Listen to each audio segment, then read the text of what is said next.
All right, so I went to YouTube to try to find some video of just Christine Blasey Ford under cross-examination. I don't think the cross-examination was that hardcore. I thought it was pretty easy on her. But for some reason, I couldn't find any of the cross-examination information on video. So I'm going to go ahead and do a little video of some of the cross-examination, try to really get as much of it as I can. And so that's where we're going to chime in right now with Christine Blasey Ford being cross-examined during the Kavanaugh hearing. So here we go.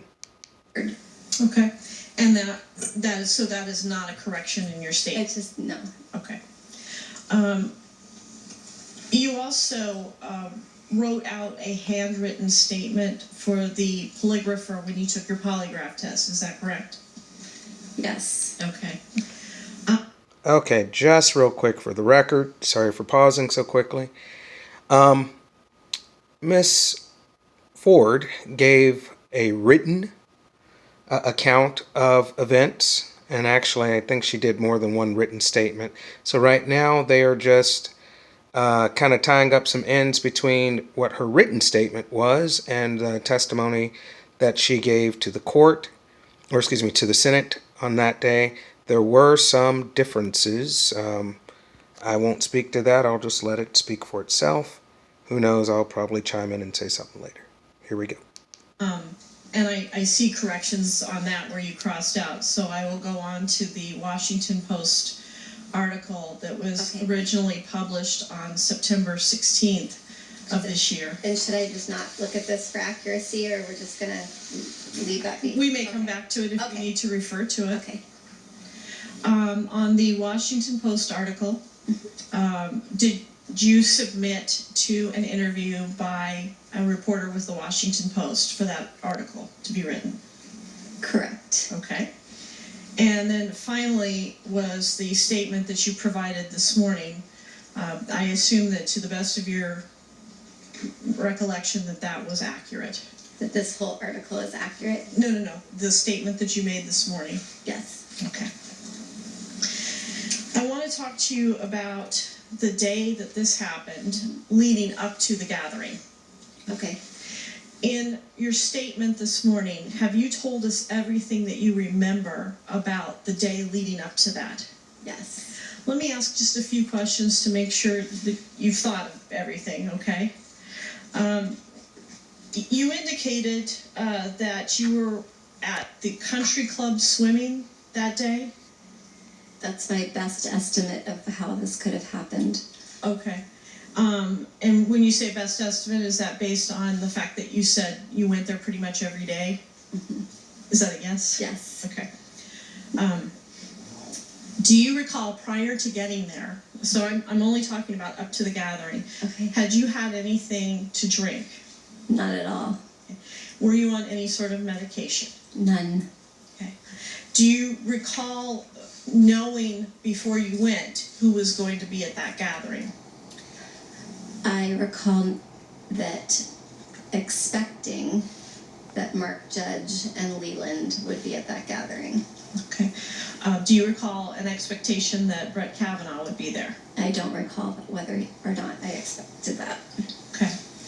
Now, let's talk about the gathering up from the time you arrived till when you went up the stairs, just that period of time, okay? What was the atmosphere like at the gathering?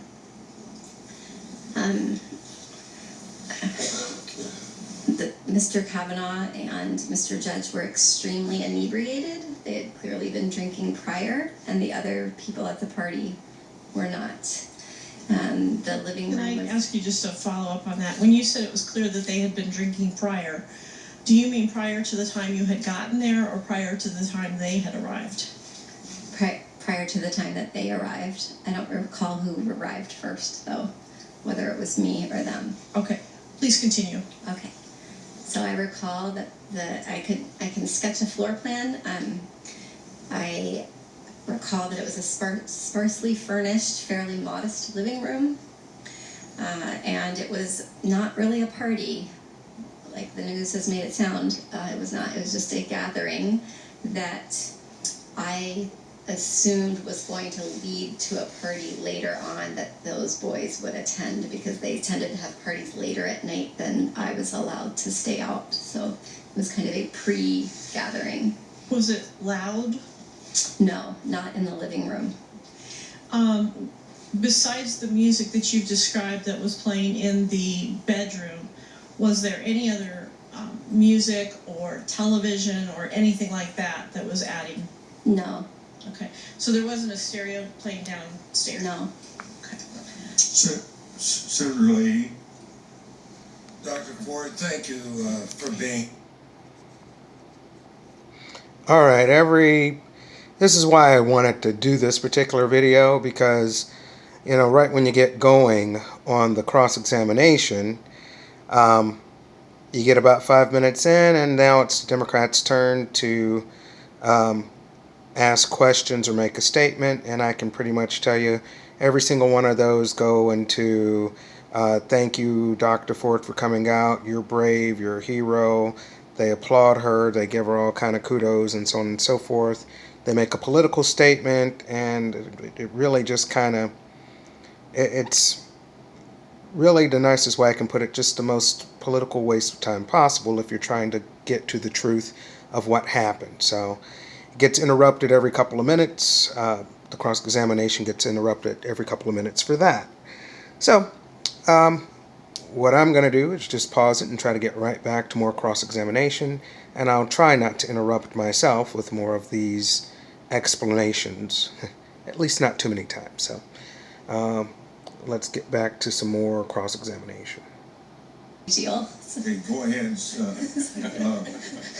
Ms. Mitchell for Senator Gray.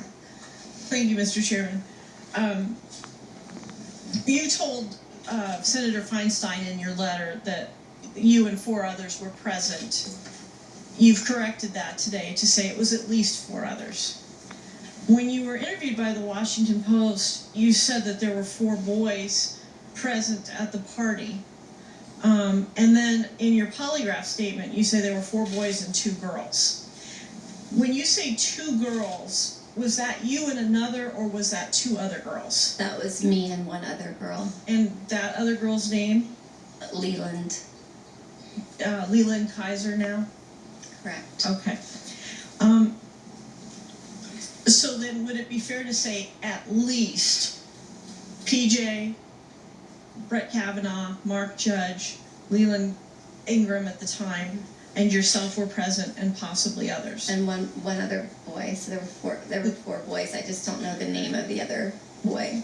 Have you been contacted by anybody saying, hey, I was at that party too? No, I haven't talked with anyone from that party. Okay. Now, you've been detailed about what happened once you got up the stairs, and so I don't need to go through that again. I'm sorry, go ahead. I'm sorry. I just realized that I said something that was inaccurate. I said I hadn't spoken with anyone from the party since that I've spoken with Leland. Okay. Thank you for correcting that. I appreciate that. You've gone into detail about what happened once you went up the stairs, so I don't feel like it's necessary to go over those things again. Okay. Okay. Thank you. Have you told us everything that you do remember about it? I believe so, but if there are other questions, I can attempt to answer them. Okay. You said that the music was solely coming from that room, is that correct? Correct. Okay. And it was turned up once the 3 of you were inside that room, is that correct? Yes. Okay. At some point, do you recall it being turned down? I don't remember if it was turned down once I was leaving the house. I don't remember. Okay. Likely, since I could hear them walking down the stairs very clearly from the bathroom. Okay. And the bathroom door was closed when you heard this, is that correct? I could hear them very clearly hitting the walls, Okay. going on the stairwell. In fact, in your letter, you said that they went down the stairs and they were talking with other people in the house. Correct. Were you able to hear that conversation? I was not able to hear that conversation, but I was aware that they were downstairs and that I would have to walk past them to get out of the house. Okay. Now, let me make sure we're on the same page. Were you not able to hear the conversation or not able to understand the conversation? I couldn't hear the conversation. I was upstairs. Okay. How do you know there was a conversation? I'm just assuming since it was a social gathering, people were talking. I don't know. Okay. In your I letter, heard them talking as they went down the stairwell. They were laughing and okay. In your letter, you wrote both Kinda just- loudly stumbled down the stairwell, at which point other persons at the house were talking with them. Does that ring a bell? yes, I had to walk past everyone to leave the house. So Just for the record, as is obvious, she has somewhat contradicted herself in her statement. This is a little bit of a difference between her written statement and her given statement, and well, I won't stay there long. Not a lot of gotcha moments during this cross-examination, just for the record. Your letter. I'm not understanding. I'm sorry. Okay. Your next sentence, let me try to clarify this. After you said other person at the house were talking with them, the letter goes on with the very next sentence. I exited the bathroom, ran outside the house, and went home. Correct. Okay.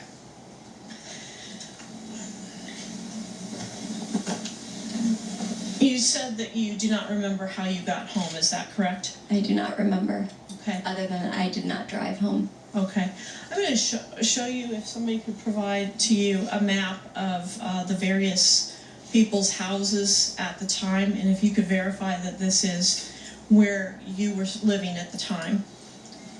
Where I was living at the time? Yes. Okay.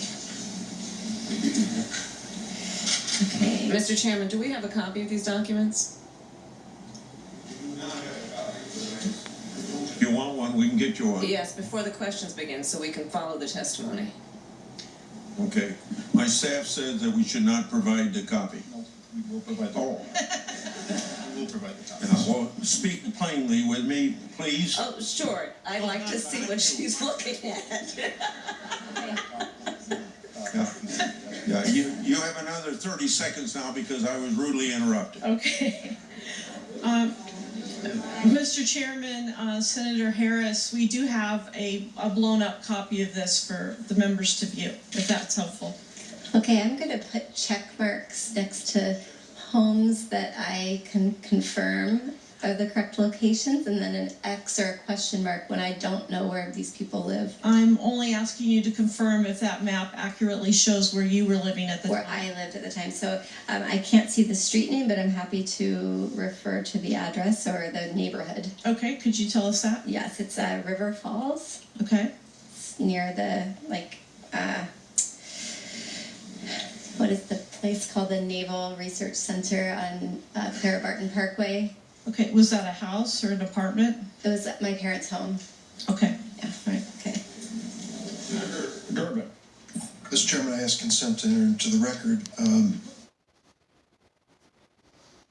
Mitchell. Thank you, Senator. I have a blow up here to my right of the map that was shown to you. The address that's indicated on here as belonging to your family is what all the property tax records showed as being your address. Okay. Just to put it in perspective, I'd like to show you a further out, zoomed out picture so that we can put it in perspective. So we can show the greater Washington area. Of course, you can see the Beltway on that, the Beltway area. Okay. And then number 3, if we could look at that, we drew a 1 mile radius around the country club, and then we calculated from the furthest. Mr. Chairman, again, we don't have these documents. No, we're not. That's why she showed 3 different documents, because they depict 3 different things. So we'd like to see all 3 documents, please, so we can follow along. Proceed, please. Okay. looking at the third thing here, we calculated the distance from the closest point to your house from a mile radius of the country club, and then the farthest point. You can see it's 6.2 and of course 8.2 miles. And you've described this as being near the country club, wherever this house was. Is that right? I would describe it as somewhere between my house and the country club, in that vicinity that's shown in your picture. Okay. And the country club is about a 20-minute drive from my parents' home. A 20-minute drive, and of course I've marked as the crow flies. Yes. Would it be fair to say that somebody drove you somewhere, either to the party or home from the party? Correct. Okay. Has anyone come forward to say to you, hey, remember, I was the one that drove you home? No. Okay. In your July 6th text to the Washington Post that you looked at earlier, you said that this happened in the mid-'80s. Mm-hmm. In your letter to Senator Feinstein, you said it occurred in the early '80s. Mm-hmm. In your polygraph statement, you said it was high school summer in '80s, and you actually had written in, and this is one of the corrections I referred to early, and then you crossed that out. Later in your interview with the Washington Post, you were more specific. You believed it occurred in the summer of 1982, and you said the end of your sophomore year. Yes. You said the same thing, I believe, in your prepared statement. How were you able to narrow down the time frame? I can't give the exact date, and I would like to be more helpful about the date. And if I knew when Mark Judge worked at the Potomac Safeway, then I would be able to be more helpful in that way. So I'm just using memories of when I got my driver's license. I was 15 at the time, and I did not drive home from that party or to that party. And once I did have my driver's license, I liked to drive myself. So I assume the legal driving age was 16? yes. Okay. Now, you've talked about attending therapy. In your text to the Washington Post dated 7/6, so that's the very first statement we have from you, you put in there, quote, have therapy records talking about it. I want to make sure I understand that. Did you already have your therapy records at that time? I had looked at them online to see if they existed, yes. Okay, so this was something that was available to you via a computer, like a patient portal? Actually, no, it was in the office of a provider. Okay. She helped me go through the record to locate whether I'd had record of this conversation that I had remembered. Did you show a full or partial set of those marriage therapy records to the Washington Post? I don't remember. I remember summarizing for her what they said. So I'm not quite sure if I actually gave her the record. Okay. So it's possible that the reporter did not see these notes. I don't know if I can't recall whether she saw them directly or if I just told her what they said. Okay. Have you shown them to anyone else besides your counsel? Just the counsel. Okay. Would it be fair to say that Brett Kavanaugh's name is not listed in those notes? His name is not listed in those notes. Would it also be fair to say that the therapist notes that we've been talking about say that there were 4 boys in the room? It describes the sexual assault, and it says erroneously by 4 boys. So the therapist got the content of it wrong?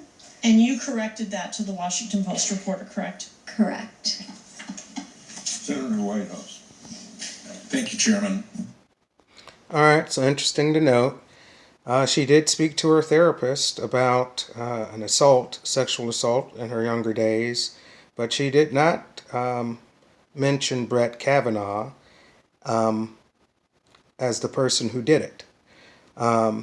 In fact, in her notes to her therapist, which these notes I don't believe were ever produced, but in her notes to her therapist, she indicated that she was sexually assaulted by 4 boys.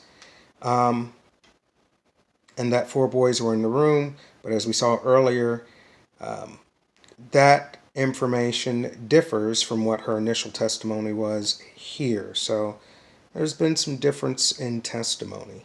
Going to continue with this here. Excuse me. There's been some difference between written testimony and her spoken testimony for the hearing. We'll continue with this. I just got to fast forward a little bit. Dr. Ford, the Washington Post reported in their September 16th article that you did show them therapist notes. Is that incorrect? I don't remember physically showing her a note. Okay. Perhaps my counsel did. I don't remember physically showing her my copy of the note. Okay. But I just don't remember. So I'm sorry. I have retrieved a physical copy of those medical records. Okay, thank you. You also attended individual therapy. Did you show any of those notes to the reporter from the Washington Post? Again, I don't remember if I showed her like something that I summarized or if I just spoke about it, or if she saw it in my counsel's office. I don't know for sure, but I certainly spoke with her about the 2013 record with the individual therapist. And Brett Kavanaugh's name is not in those notes, is that correct? Correct. Okay. In reading the Washington Post article, it mentions that this incident that we're here about contributed to anxiety and PTSD problems with which you have struggled. The word contributed, does that mean that there are other things that have happened that have also contributed to anxiety and PTSD? I think that's a great question. I think the etiology of anxiety and PTSD is multifactorial. So that was certainly a critical risk that we would call it a risk factor in science. So that would be a predictor of the symptoms that I now have. It doesn't mean that other things that have happened in my life would make it worse or better. There are other risk factors as well. So have there been other things then that have contributed to the anxiety and PTSD that you suffered? Well, I think there's sort of biological predispositions that everyone in here has for particular disorders. So I can't rule out that I would have some biological predisposition to be an anxious type person. What about environmental? Environmentally, not that I can think of. A little bit of a Nothing as dodge striking as that event. Okay. for that question. In your interview with the Washington Post, you said that you told your husband early in your marriage that you had been a victim of, and I quote, physical abuse. In your statement, you said that before you were married, you told him that you had experienced, quote, a sexual assault. Do these two things refer to the same incident? Yes. And at either point on these two times, did you use any names? No. Okay. May I ask, Dr. Ford, how did you get to Washington? In an airplane. Okay. I asked that because it's been reported by the press that you would not submit to an interview with the committee because of your fear of flying. Is that true? Well, I was hoping that they would come to me, but then realized that was an unrealistic request. It would have been a quicker trip for me. Yes. So that was certainly what I was hoping, was to avoid having to get on an airplane, but I eventually was able to get up the gumption with the help of some friends and get on the plane. When you were here in the mid-Atlantic area back in August, end of July, August, how did you get here? Also by airplane. I come here once a year during the summer to visit my family. Okay. I'm sorry, not here. I go to Delaware. Okay. In fact, you fly fairly frequently for your hobbies, and you've had to fly for your work. Is that true? Correct, unfortunately. You were a consulting biostatistician in Sydney, Australia. Is that right? I've never been to Australia, but the company that I worked for is based in Australia, and they have an office in San Francisco, California. Okay. I don't think I'll make it to Australia. It is long. I also saw on your CV that you list the following interests of surf travel, and you, in parentheses, put Hawaii, Costa Rica, South Pacific Islands, and French Polynesia. Have you been all to those places? Correct.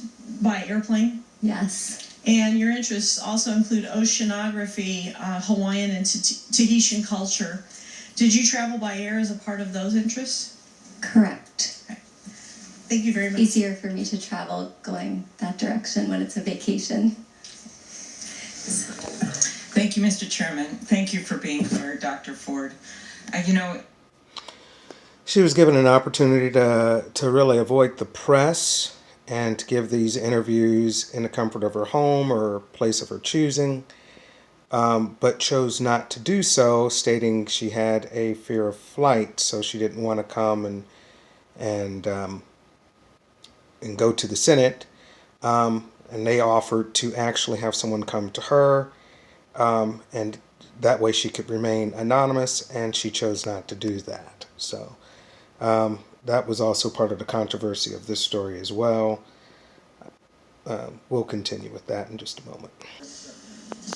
Ms. Mitchell for Senator Cruz. Thank you. Dr. Ford, we've talked about the day and the night that you've described in the summer of 1982, and thank you for being willing to do that. I know it's difficult. I'd like to shift gears and discuss the last several months. Okay. In your statement, you said that on July 6th, you had a, quote, sense of urgency to relay the information to the Senate and the President. Did you contact either the Senate or the President on or before July 6th? No, I did not. I did not know how to do that. Okay. Prior to July 6th, had you spoken to any member of Congress, and when I say Congress, I mean the Senate or the House of Representatives, or any congressional staff members about your allegations? No. Why did you contact the Washington Post then on July 6th? So I was panicking because I knew the timeline was short for the decision, and people were giving me advice on the beach. People who don't know about the processes, but they were giving me advice, and many people told me, you need to hire a lawyer, and I didn't do that. I didn't understand why I would need a lawyer. Somebody said, call the New York Times, call the Washington Post, put in an anonymous tip, go to your congressperson. And when I weighed those options, I felt like the best option was to try to do the civic route, which is to go to my congressperson, who happens to be Anna Eshoo. So I called her office, and I also put in the anonymous tip to the Washington Post, and unfortunately neither got back to me before the selection of the nominee. You testified that Congresswoman Eshoo's office contacted you on July 9th. Is that right? They contacted me the date that the nominee was announced, so that seems likely. Had you talked about your allegations with anyone in her office before the date of July 9th? I told the receptionist on the phone. Okay. On July 10th, you texted the Washington Post again, which was really the third time, is that right? Second date, third time. Let's see. Correct. And you texted, been advised to contact senators or New York Times, haven't heard back from Washington Post. Who advised you to contact senators or the New York Times? Beach friends, coming up with ideas of how I could try to get to people, because people weren't responding to me very quickly. So very quickly they responded to that text for what unknown reason. That once I sent that encrypted text, they responded very quickly. Did you contact the New York Times? No, Okay, why not? I wasn't interested in pursuing the media route particularly, so I felt like one was enough, the Washington Post, and I was nervous about doing that. My preference was to talk with my congressperson. The Washington Post texted back that someone would get you in touch with the reporter. Did you subsequently talk to a reporter with the Washington Post? Yes, under the encrypted app and off the record. Okay. Who was that reporter? Emma Brown. Okay. The person who ultimately wrote the story on September 16th? Correct. Okay. Did you talk to any member of Congress, and again, remember, Congress includes the Senate or the House of Representatives, or any congressional staff members about your allegations between July 10th and July 30th, which was the date of your letter to Senator Feinstein? Yes, I met with Congresswoman Eshu's staff, and I think that's July 18th. And on the Wednesday, and then on the Friday, I met with the Congresswoman herself. Okay. When you met with her, did you meet with her alone, or did someone come with you? I was alone. She had a staff person. Okay. What did you talk about with Congresswoman Eshu and her staff on July 18th and the 20th? I described the night of the incident, and we spent time speaking about that. And I asked her what my options were in terms of going forward and how to get that information relayed forward. And also talked to her about fears of whether this was confidential information, and she discussed the constituent confidentiality principle. Thank you. Thank you, Chairman Grassley. I'd like to ask. All right, so asked her some questions there, really try to pick at whether or not she was a Democratic operative, because, of course, she, I believe they indicated, gave this information to her congressman back on mid-July, and Senator Feinstein, which was the Congress lady who actually brought this up, waited until waited till they completed Kavanaugh's initial hearing, which would have taken us into, I believe, mid to late September, before bringing up the Christine Blasey Ford scenario. So that timeline was important for that reason, just to give you some background on that. So try to give you a little text on here so that you have a fuller understanding.